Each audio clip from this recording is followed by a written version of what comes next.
Big boss season 8 Telugu 13వ వారం eliminate అయిన contestant ఎవరో కాదు, టేస్టీ తేజ అని చెప్పుకోవచ్చు అనమాట. టేస్టీ తేజని ఎందుకు అయ్యారంటే, సో మొన్ననే గౌతమ్తో పెట్టుకున్నారు, నిఖిల్తో పెట్టుకున్నారు, చాలా మందితో పెట్టుకున్నా.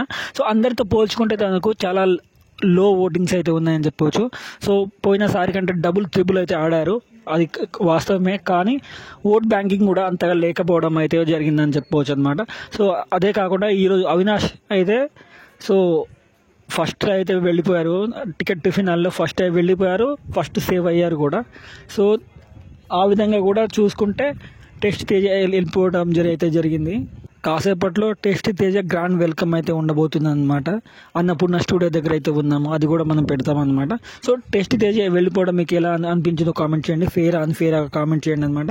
మీరు కామెంట్ చేస్తేనే కదా మాకు తెలిసేది. సో టేస్ట్ తేజ అయితే బాగా ఆడారు, సో బాగా ఆడారు అని అనుకుంటే సో మంచిగా ఆడారని కామెంట్ చేయండి అనమాట.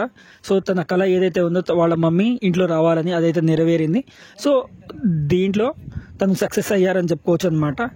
సో మీకు ఎట్లా అనిపించిందో కూడా కామెంట్ చేయండి. Signing off Nagaraju Rathod official channel.